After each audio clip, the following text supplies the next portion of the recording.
오늘 우리에게 주신 하나님의 말씀은 히브리서 3장 1절에서 6절까지입니다. 제목을 다 함께 읽어보겠습니다. 하나님의 상속자이신 아들 예수 그리스도를 소망의 확신과 자랑과 자부심으로 붙잡고 있는 성도는 영원한 안식의 하나님의 집. 아멘. 오늘 우리에게 주신 말씀 1절에서 6절까지를 보면 매우 특이한 말씀이 나오게 됩니다. 그동안 여러분께서는 우리가 성전이다라는 말을 많이 들어보았을 겁니다. 그거보다 더 많이 들었던 게 뭡니까? 우리는 성도라고 들었을 겁니다. 3장 6절의 말씀을 다 같이 읽어보겠습니다. 그리스도는 하나님의 집을 맡은 아들로서 그와 같이 하셨으니 우리가 소망의 확신과 자랑을 끝까지 굳게 잡고 있으면 우리는 그의 집이라. 아멘. 우리는 그의 집이라 라고 이야기를 하고 있습니다. 하나의 바울이 이야기한 것처럼 공동체를 이루고 또 성전을 이뤄나가는 한 부분이 아니라 이처럼 우리는 그의 집이다 라고 단정적으로 이야기를 하고 있다는 겁니다. 어떻게 보면 이 3장 1절에서 6절까지의 말씀은 히브리서라고 하니까 아무런 이상함 없이 우리가 읽을 수 있지만 사실 꼼꼼히 따져보면 다른 데 나와 있는 말씀하고 매우 독특합니다. 3장 전체의 구절을 보면 오늘의 본문 말씀인 3장 1절에서 6절까지는 예수와 모세를 비교하면서 아들 예수 그리스도의 탁월하심을 논증하고 있습니다. 이 논증 방법도 보통 사람들이 그저 이야기 가운데서 하는 정도가 아니라 전문적인 헬라의 최고의 학문인 웅변술이죠. 논리입니다. 오늘날의 법적 변호사와 검사와 판사를 길러내는 방식의 훈련입니다. 그런 우리가 흔히 이야기했던 헬라식 방식의 논증 방법을 철저히 지키고 수사학적이라는 말을 제가 그동안 많이 했습니다. 수사학적, 다른 말로 하면 웅변적이라고 할 수 있는데 그런 논리를 이용해서 예수님의 그리스도의 탁월하심을 이야기합니다. 오늘의 본문을 읽어보았지만 예수 그리스도라고 하지 않고 그리스도라고 단정적으로 이야기합니다. 그것도 사실은 좀 독특하죠. 다른 곳에서는 예수 그리스도 또는 그리스도 주님 또는 예수님 뭐 여러 가지 예수와 그리스도를 잘 분리를 하지 않지만 히브리서에 오면 철저하게 그리스도 중심입니다. 어떤 의미가 있나요? 예수는 인성, 그리스도는 신성을 강조할 때 특히 기독교 전통에서 많이 사용합니다.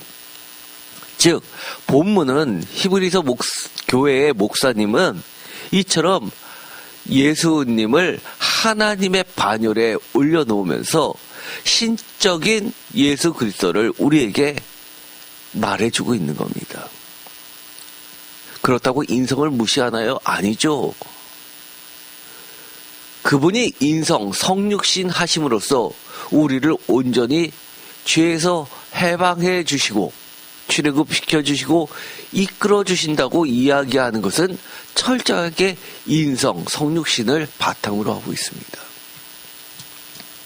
그러면서 3장 1절에서 6절까지 예수와 모세를 비교하면서 그리스도의 우월성을 이야기했다면 3장 7절에서 19절까지는 중간에 시편 95편을 인용한 뒤에 즉 성경을 먼저 보여준 다음에 그 다음에 불신앙에 대한 경고를 설교를 하고 있습니다.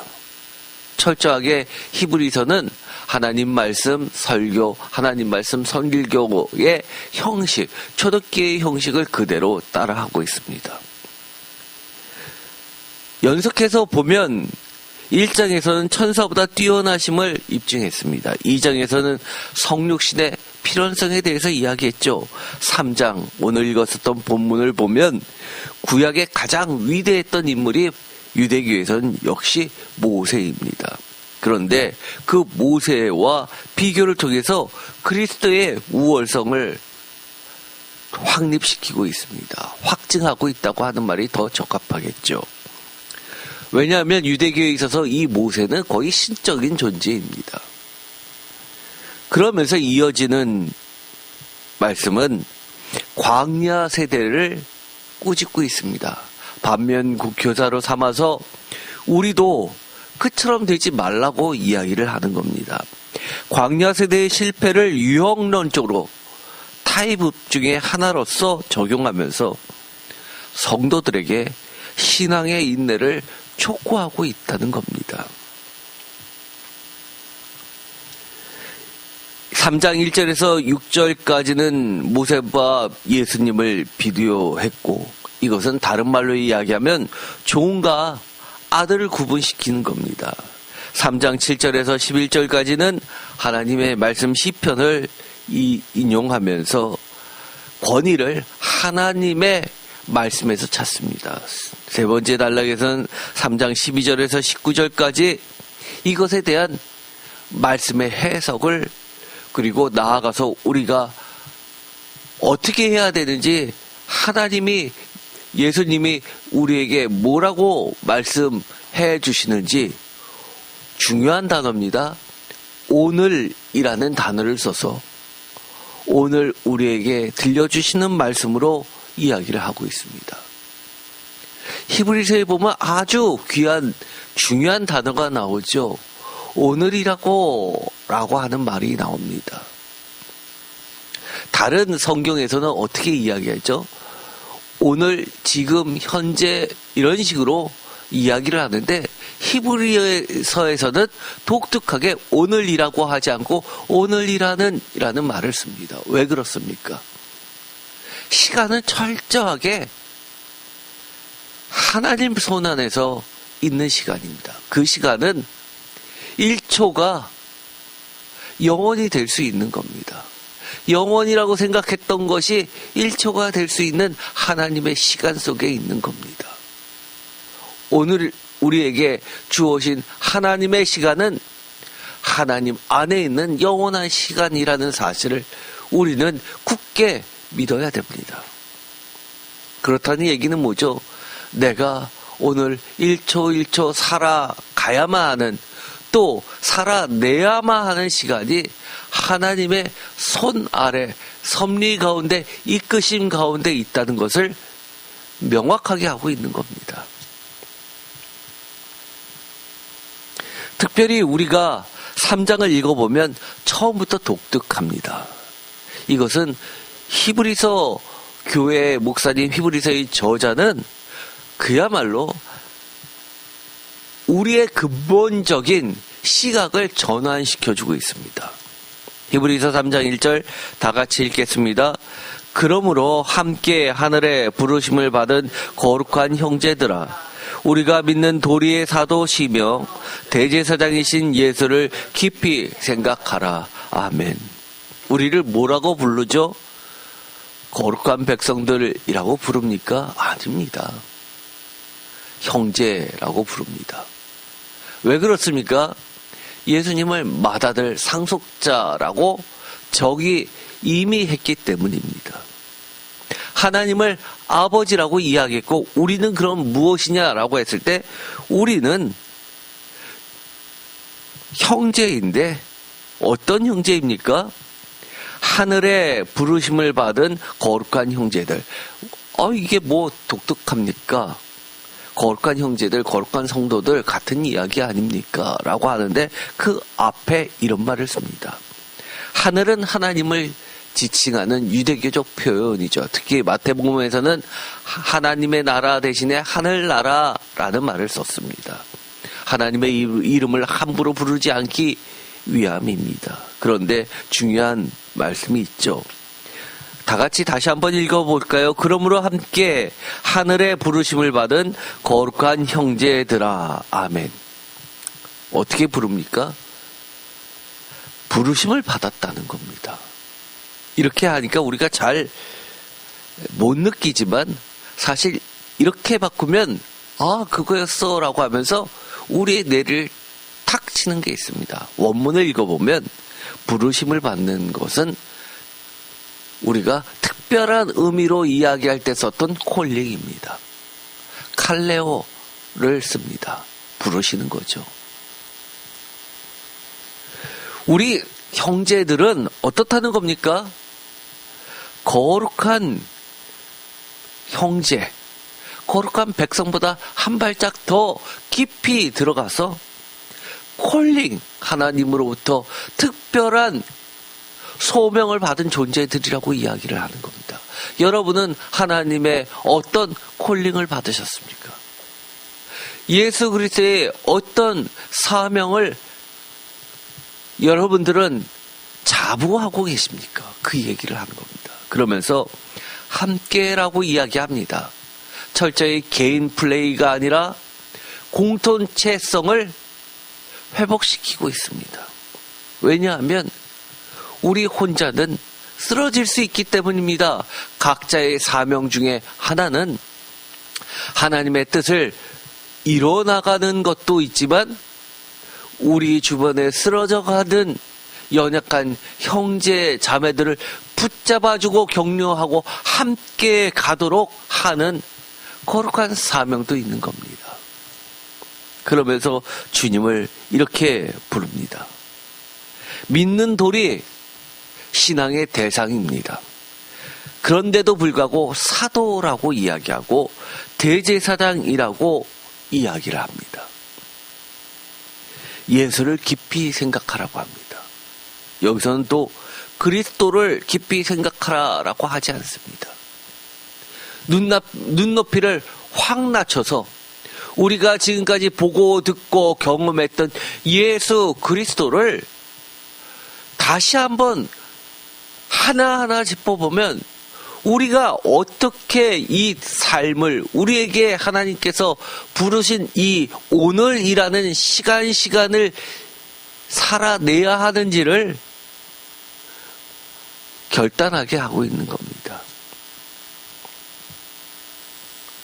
제가 이 사도요 대제사장이라는 부분은 별도로 설교를 해야 할 정도로 많은 내용이 있습니다. 다음 시간으로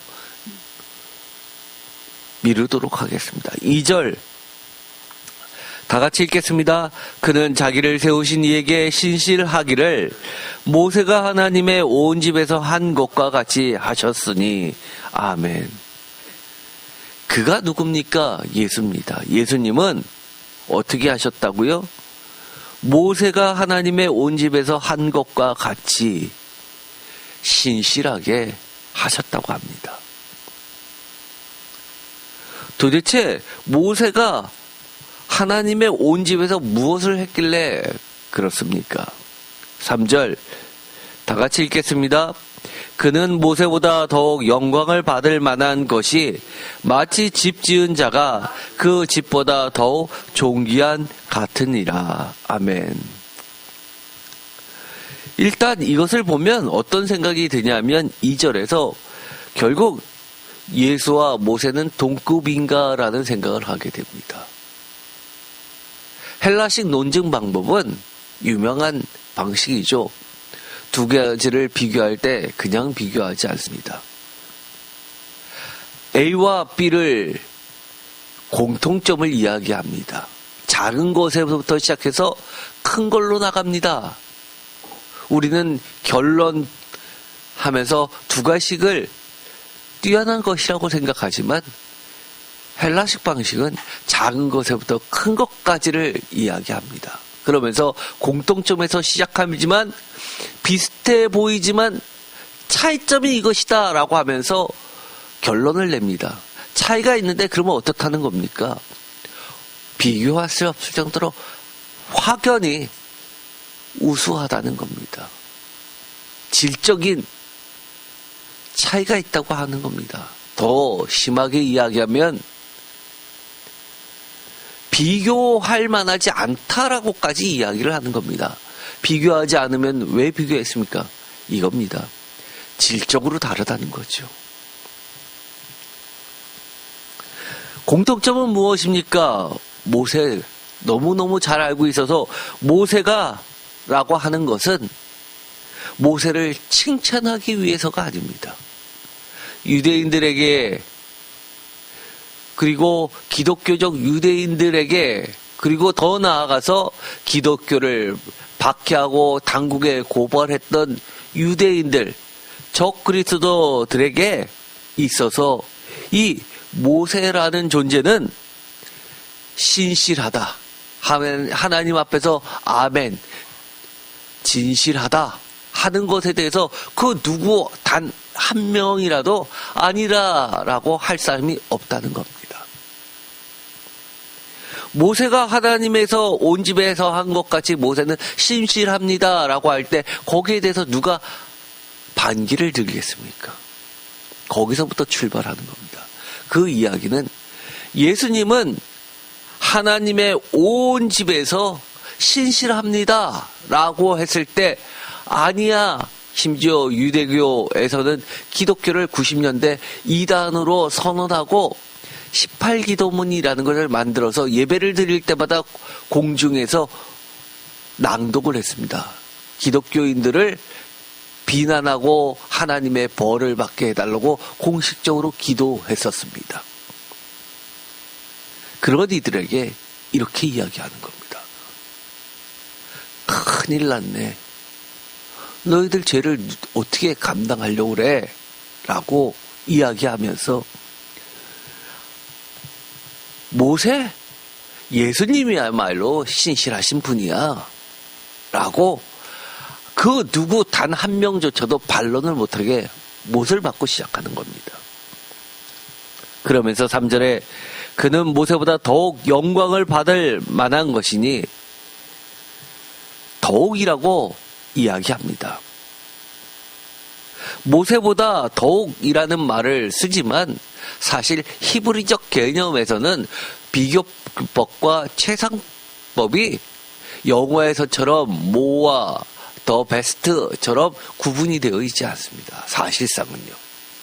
문맥에 따라서 어떤 건 비교법, 어떤 것은 최상법으로 해석해내야 되는데 이것은 문맥에서는 단순한 비교보다도 최상급 절대 가치를 드러내고 있습니다. 모세보다 더욱 영광을 받을 만한 것이 마치 집 지은 자가 그 집보다 더욱 존귀한 같으니. 표준 세번역은 이렇게 이야기합니다. 세번역으로 읽겠습니다. 다 같이 읽겠습니다. 집을 지은 사람이 집보다 더 존귀한 것과 같이 예수는 모세보다 더 큰 영광을 누리기에 합당하신 분이십니다. 아멘. 합당하다라고까지 이야기합니다. 그러면서 4절 집마다 지은 이가 있으니 만물을 지으신 이는 하나님이시라. 아멘. 그렇죠. 어떠한 집이든지 어떤 사람이 짓습니다. 그러나 모든 것을 지으신 분은 하나님이십니다. 세번역은 이렇게 이야기합니다. 여러분 동의하십니까? 어떤 분들은 동의 아니지만 거기까지는 이라고 생각하시는 분이 많습니다. 특히 보이지 않는 영역, 돈의 영역, 업적의 영역까지 가면 그렇습니다. 인간 누가 창조했나요? 라고 하면 그나마 많은 사람들이 유전론적으로 진화론적으로 말하는 사람들도 있지만 아직까지는 하나님이 창조하셨지. 진화론 자체가 얼마나 허점이 많은데 그 정도는 압니다. 진화론을 학교에서 배웠고 또 그것을 알고는 있지만 100% 맞다라고 하는 사람들은 사실 오늘날에는 그것조차도 별로 없습니다.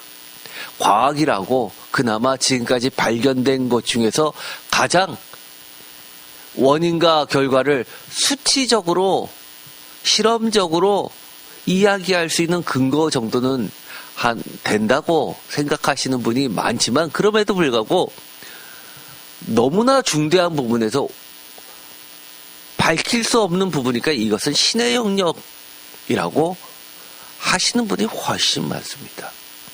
우주는 어떤가요? 그건 더 말할 나위 없죠. 그런데 돈은 누가 만드셨습니까? 돈은 누가 벌게 해주셨습니까? 라고 하면 그때부터는 얘기가 달라지죠. 내가 이래서 내가 힘들게 땀 흘려서 했잖아. 그 돈 벌게 해주신 분 누굽니까? 그 돈을 가지고 내가 누릴 수 있게 건강 책임져 주신 분 누굽니까? 이 세상에는 내 것 하나도 없습니다.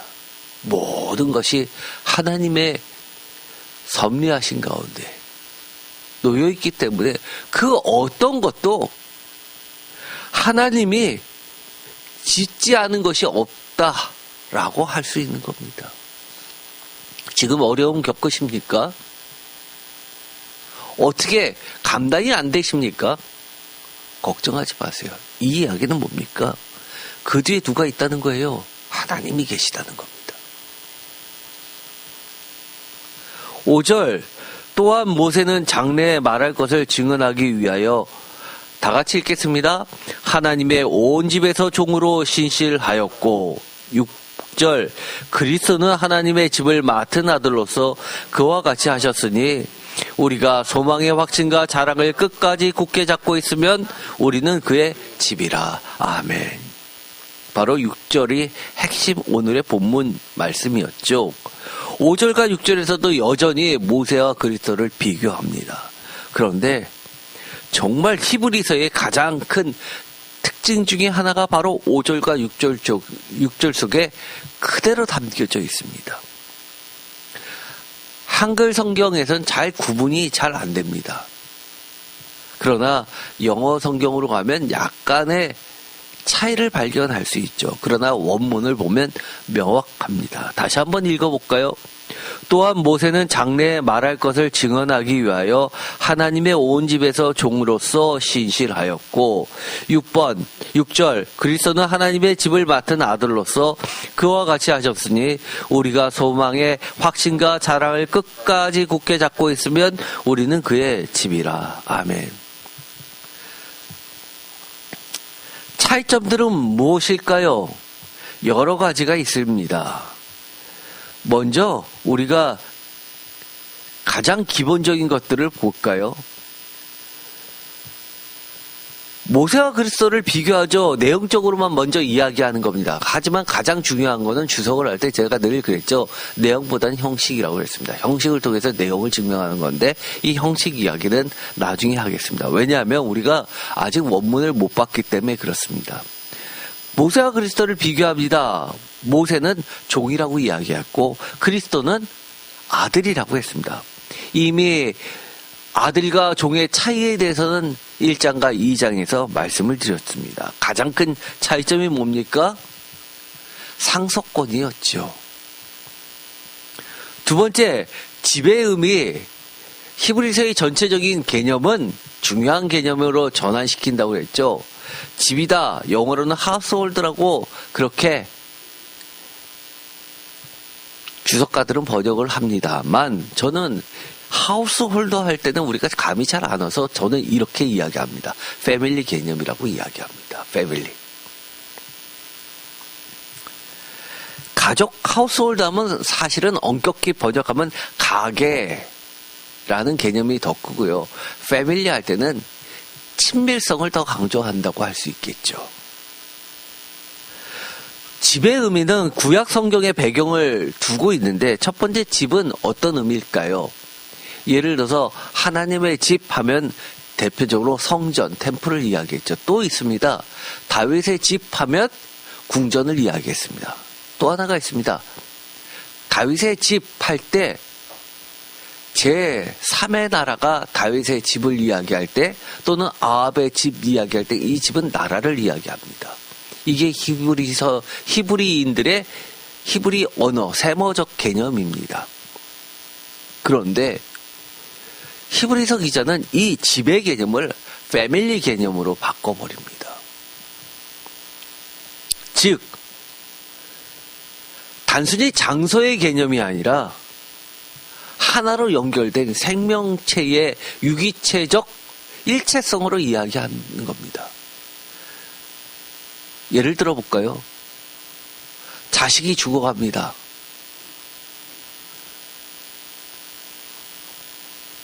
그 죽어가는 자식을 두고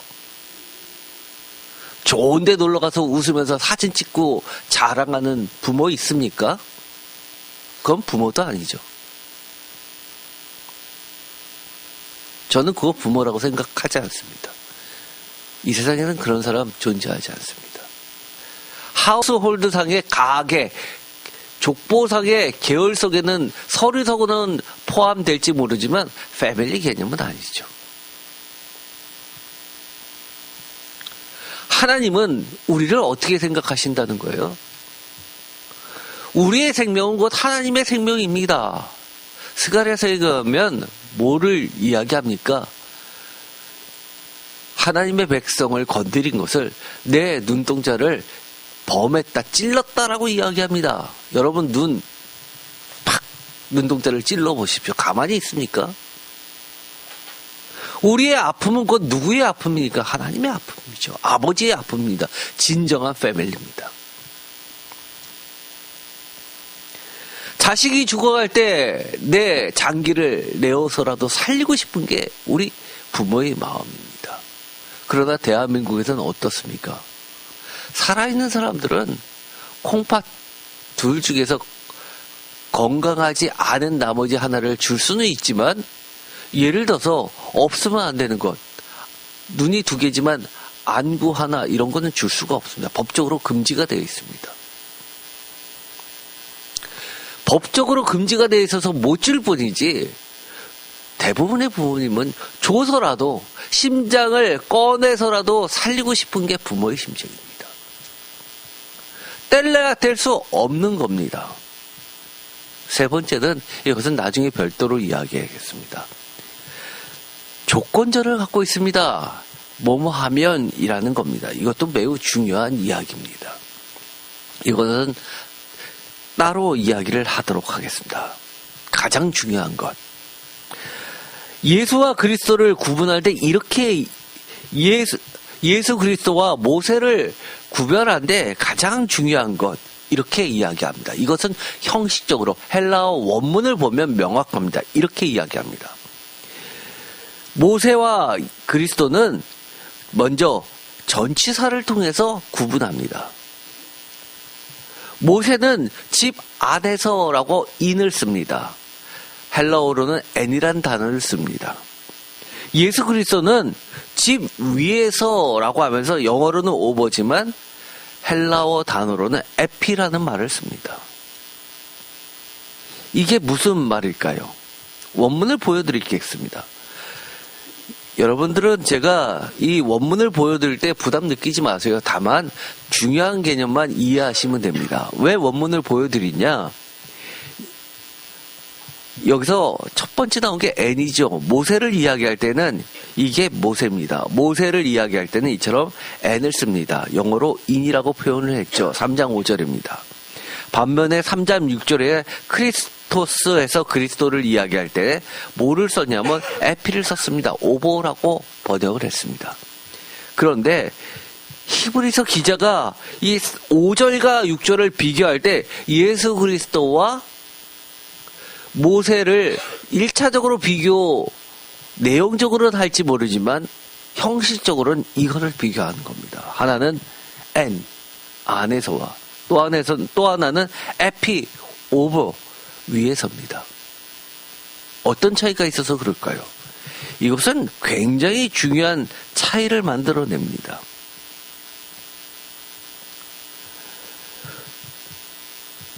안에서라고 하는 것은 일꾼으로서 그 범위 안에 포함되어 있으면서 지배를 받으면서 서번트의 개념입니다.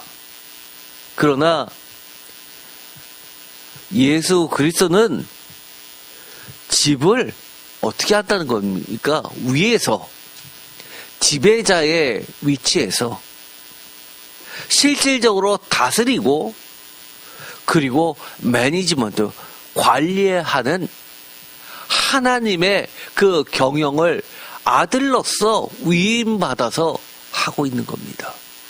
오버입니다.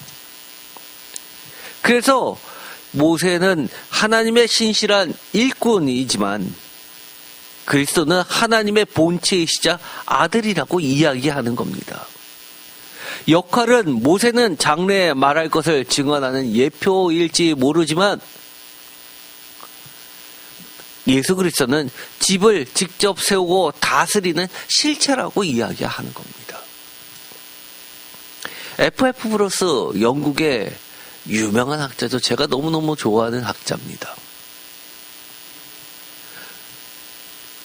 모세의 신실함은 그리스도가 오셔서 하실 말씀을 미리 전하는 데 목적이 있다고 설명하면서 따라서 그리스도가 오신 시점에서 모세에게 매달리는 것은 실체가 왔는데 그림자를 붙드는 것과 같다는 논리를 드러내는 본문이라고 이야기를 합니다. 정말 우리는 여전히 그림자를 붙잡고 있습니까? 아니면 실체를 붙잡고 있습니까? 우리는 예수 그리스도를 믿고 있어서 모두 다 이 히브리서 말씀대로 하면 실체를 붙잡고 있는 것 같습니다만 히브리서를 계속 깊이 읽어보면 특히 이 다음부터 전개되는 7절부터 마지막 절까지 이야기하는 게 중요한 시사점이 있습니다. 유대교인들을 향해서 하는 말씀이지만 거기에 써있는 중요한 핵심 질책이 있죠. 하나님께서 누구에게 노하신 것이냐라는 질문입니다. 특징들, 하나님의 말씀은 모세를 통해서 신실한 종을 통해서 하나님의 백성들에게 전달됐습니다. 그것이 하나님이 말씀하신 대상의 특징입니다. 다른 말로 바꿔보면 뭡니까? 오늘날 21세기 대한민국의 현실 속에서는 우리 기독교인도 해당하는 말씀입니다. 이번에는 어떻게 하셨습니까? 종을 통해서 얘기하신 게 아니라 하나님 자신이신 예수 그리스도를 통해서 직접 우리에게 전했는데도 불구하고 우리가 직접 들었음에도 불구하고 성경 말씀을 통해서 직접 듣고 삶 가운데서 경험했음에도 불구하고 그 뜻을 온전히 따르지 않고 있는 패밀리라고 자칭하는 이들을 향한 질책일 수 있는 겁니다. 그렇기 때문에 이 본문은 먼 과거의 이야기가 아닌 겁니다. 어떻다고요? 우리가 지금 무엇을 잡고 있느냐는 겁니다. 그리스도께서 하나님의 집 위에서 다스리시면서 경영하시면서 우리에게 부탁하셨던 것들입니다. 모세와 그리스도에게 쓰인 전치사가 N이냐 F냐에 따라서 이처럼 큰 차이를 보여주고 있죠. 모세는 하나님이 세우신 집 이스라엘 공동체 내부에 소속된 구성원이자 종으로서의 성실히 일했음을 나타냅니다. 그 집의 일부분이죠.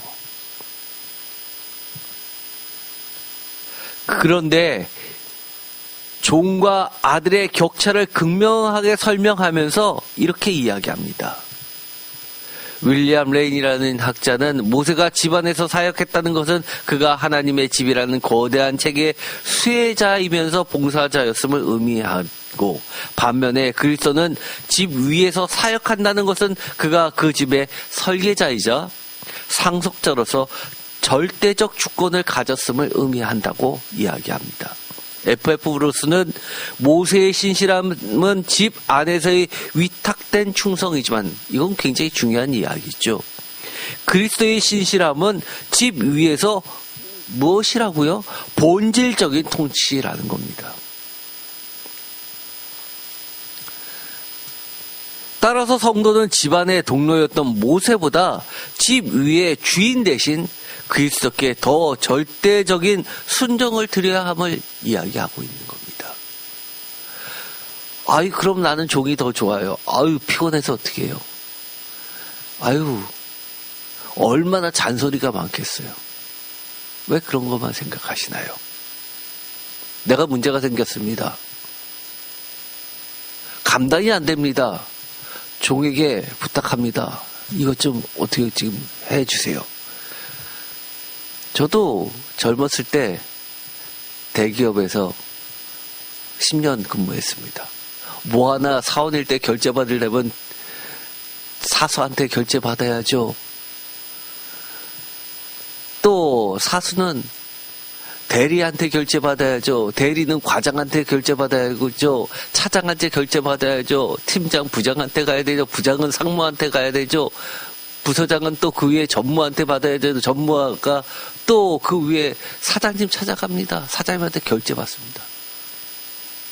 그 가운데서 고치고 혼날 거 다 혼나고 지치고 너덜너덜해졌을 때 되는 것도 아닙니다. 일부 되고 일부 안 됩니다.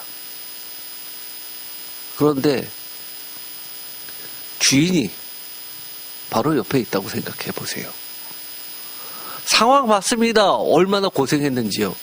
이것은 처음부터 감당 안 되는 거 어쩔 수 없이 그렇게 내가 사원일 때 내 능력 한계치에선 최대로 했는데도 불구하고 어쩔 수 없이 당하게 된 거, 만약에 사장님이 옆에서 쫓아다니면서 해결하려고 했던 거 다 봤다고 생각해 봅시다. 조금이라도 잘못이 없으려고 진실되게 신실하게 했는데 결과가 그랬다고 생각해 봅시다. 어떻게 했어요? 걱정하지 마. 나머지는 내가 해결해 줄게. 너 능력 그것뿐이 안 된 거 내가 알아. 너 사원이잖아. 그거 아니에요? 우리가 갓난아기 1살, 2살짜리한테 뭘 기대합니까? 잘 먹고, 잘 사고, 방긋받고, 웃어주고, 안 아프고, 그것만 해도 1등 아닙니까? 우리는 무엇인가 근본부터 하나님과 예수님과 우리의 관계 설정을 착각하면서 믿고 있는지 돌아봐야 됩니다. 뭐라고 불렀습니까? 믿음의 도리. 그게 뭐예요? 믿음의 도리가. 관계의 이야기입니다. 교리적인 얘기가 아닙니다. 우리가 순종하는 게 무슨 법을 지키라는 이야기입니까? 중앙선을 넘으면 안 되고 중앙선 넘어서 사고 나면 7대 범죄에 들어가서 감옥 가기 때문에 그렇습니까? 아니죠. 그런 차원이 아닙니다. 우리가 순종하고 지키는 것은 관계 때문입니다. 아내에게, 남편에게 관계 때문에 상대방이 싫어하는 건 절대 안 하려고 애쓰는 게 관계에서 비롯된 묵시적 서로의 법칙입니다.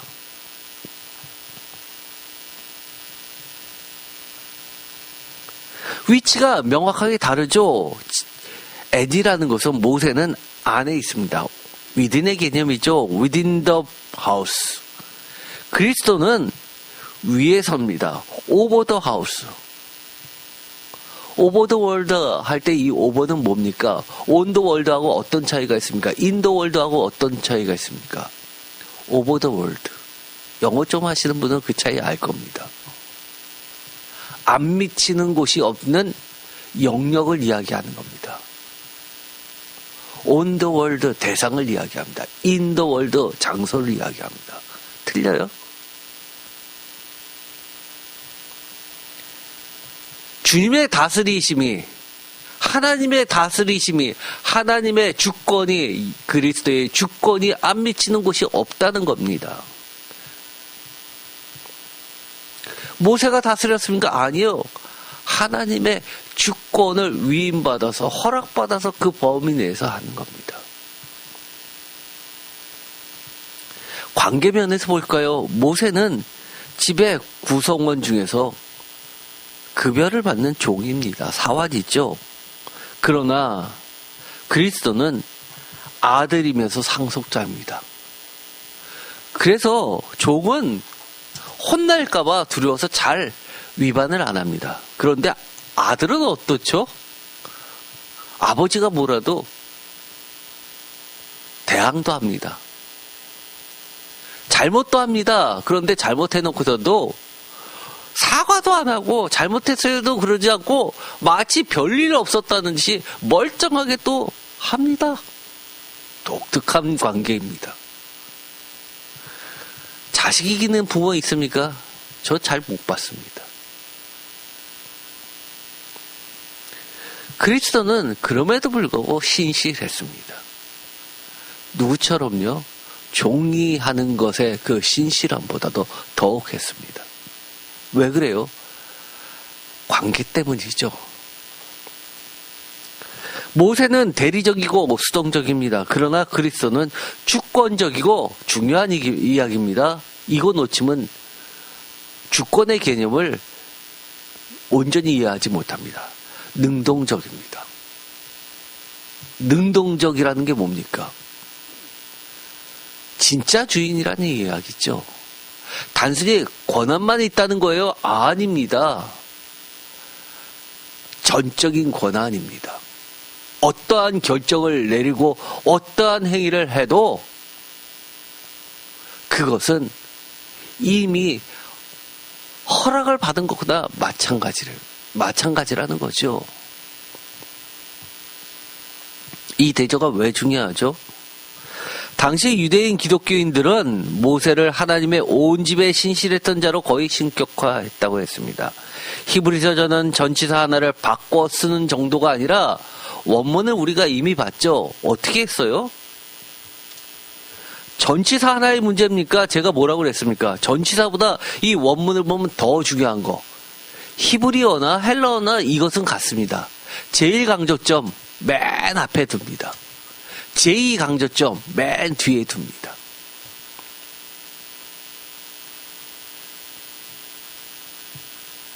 그것이 바로 이것의 최대 의미입니다. 이 한 절, 5절 가운데서도 절을 쪼개면 그 중간에 카이라는 그리고라는 말이 있기 때문에 잘게 쪼개면 제일 첫 번째는 N, 두 번째는 모세입니다. 맨 끝이. 그쵸? 카이를 그 뒤를 빼고 가장 짧은 단위로 보면은요. 6절에서는요, 제일 앞에 있는 것은 에피고요. 제일 뒤에 있는 것은 그리스도입니다.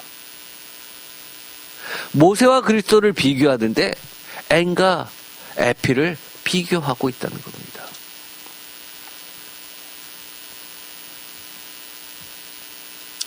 이처럼 보이지 않게 그림 언어처럼 앞에서 명확하게 하고 있는 것, 그리스도의 절대적 능동성, 이것을 가리키고 있습니다. 그런데 이것이 또 나옵니다. 4장, 3장 다음에 4장이죠. 4장에서 중요한 개념이 나옵니다. 은혜의 보좌라는 것은 히브리서를 조금 읽으신 분은 머릿속에 강하게 있을 겁니다. 은혜의 보좌 할 때도 이 에피가 등장합니다. 그래서 이 3장에서 이 에피라는 단어를 쓴 하나님의 영역, 예수님의 능동적 주권을 이야기할 때 무엇을 전제로 하면서 이야기를 하고 있냐면 억압과 착취의 개념이 아니라 은혜의 개념으로서 우리를 다스리고 있다는 겁니다. 은혜를 베푸실 권세, 심판하실 권세도 있지만 심판조차도 하나님의, 예수님의 의대 속에 있다는 것을 전제하고 있습니다. 이게 왜 중요하죠? 우리가 어떤 것을 봅니다. 삐딱하게 보기 시작하면요, 하나부터 10까지가 다 내 마음에 안 듭니다. 그런데 예쁘게 보기 시작하면요, 도대체 내가 뭘 해줬으면 좋을까라고 유심히 놓고 보기 시작하면요, 처음부터 끝까지 다 다릅니다. 예수님은요, 우리의 모든 삶을 하나님의 어떤 관점에서 다스리고 계시냐 하면 은혜라는 관점으로서 우리를 다스리고 경영하고 이끄시고 개입하고 계시다는 겁니다. 그래서 하반절에 조건절이 하나 나오죠. 끝까지 굳게 잡고 있으면 이라는 말이 나옵니다. 그러면서 우리에게 중요한 것을 이야기합니다. 인내를 이야기하죠. 단순히 참아내는 것을 이야기합니까? 굳게라는 말을 함께 이야기합니다. 그래서 이것을 좀 이런 말 들어보셨습니까? 천주교에서는 굉장히 중요시하는 말 중에 하나입니다. 견인이라고 들어보셨나요? 사실 이 견인 개념은 기독교에서 또 쓰는 말인데 교회에서 잘 쓰지 않습니다. 견인하니까 마치 견인차 할 때 우리가 끄는 거를 생각하는데요. 하나님께서, 예수님께서 견인해 주신다 그러면 이끌어 주신다라고 그렇게 생각을 하시는데, 사실 이 견인, 기독교 용어에서 이 견인은요, 견은 굳세다라는 뜻입니다. 굳고 날. 그리고 이는 참을 인자를 씁니다. 그래서 끝까지 굳게 잡고 있다 할 때 굳게 잡고가 견인입니다. 이 두 가지를 이야기하면서 무엇과 연결을 시키고 있냐면 그리스도의 우월성, 특히 은혜에 기초한 다스리심, 주권을 이야기하고 있는 이유는 단순히 참아내는 것이 아니라 우리 신앙의 온갖 위기 앞에서 안전보장과 직결되기 때문입니다. 이게 매우 중요합니다. 그래서 안식이라는 개념을 3장에서 뒷부분에 계속해서 이야기하는 겁니다. 안식.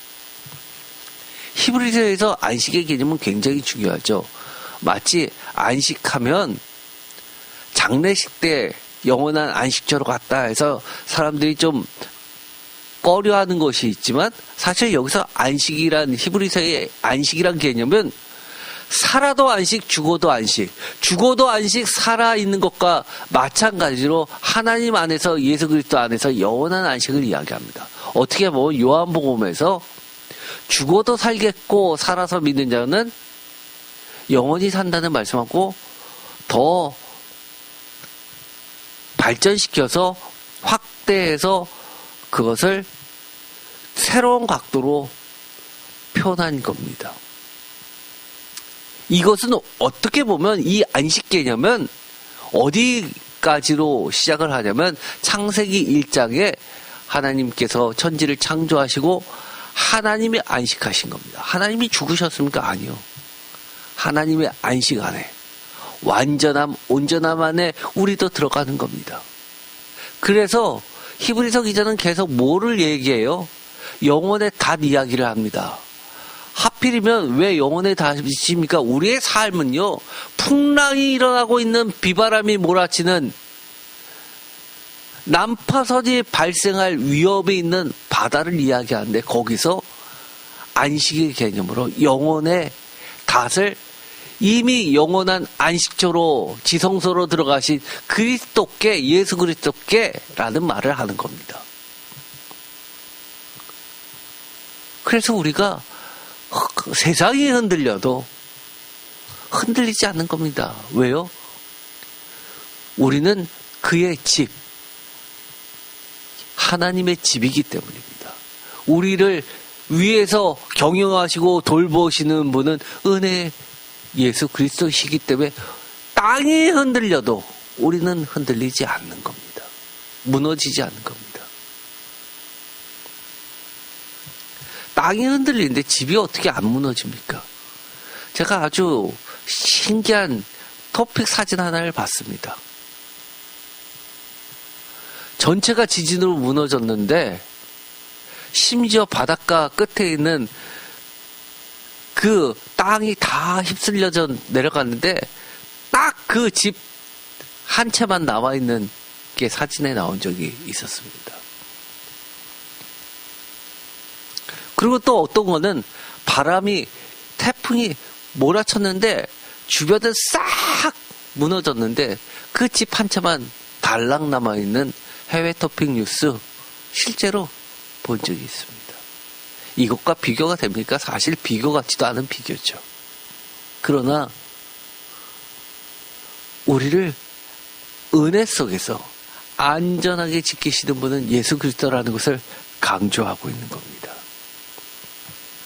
아주 중요한 이야기를 합니다. 저는 이것을 보고 결론부터 이야기하겠습니다. 오늘은 여기까지 이야기하고요. 다음 시간에 나머지를 이야기하도록 하겠습니다. 저는 이것을 말씀을 쭉 보면 이런 고백을 하게 됩니다. 여러분의 여러분의 고백도 갖기를 원합니다. 이 이야기는 원인이 예수 그리스도로 시작되었다면 결과도 예수 그리스도가 어떻게 해요? 당연히 책임지시는 거라는 겁니다. 걱정하지 마세요. 염려하지 마세요. 노 걱정, 노 염려. 신앙의 열매는 소망의 확신과 자랑이라고 이야기합니다. 제가 그 다음 시간에 소망의 확신과 자랑, 새 번역은 자부심으로 번역했죠. 이것에 대해서 추가로 말씀을 드리도록 하겠습니다. 심지어 F.F. 브루스라는 학자는 이렇게까지 이야기합니다.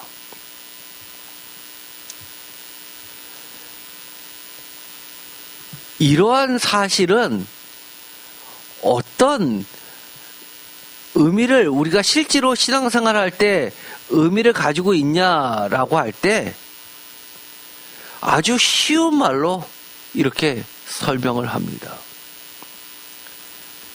신앙의 안전벨트라는 말로 설명을 합니다.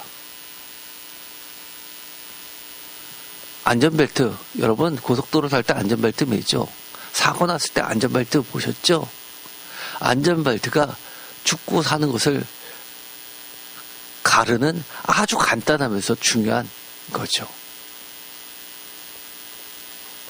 저는 그것도 온전히 이 뜻을 담아내지 못했다고 봅니다. 그러나 이해하기 쉬울 정도로 낮은 단계로 이야기한다면 우리를 다스리시는 예수님, 그리스도, 에피, 오보라는 개념은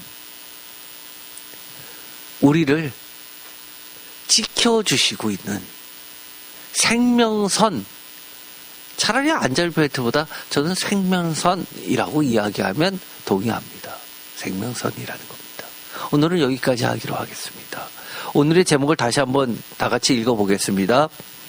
하나님의 상속자이신 아들 예수 그리스도를 소망의 확신과 자랑과 자부심으로 붙잡고 있는 성도는 영원한 안식의 하나님의 집.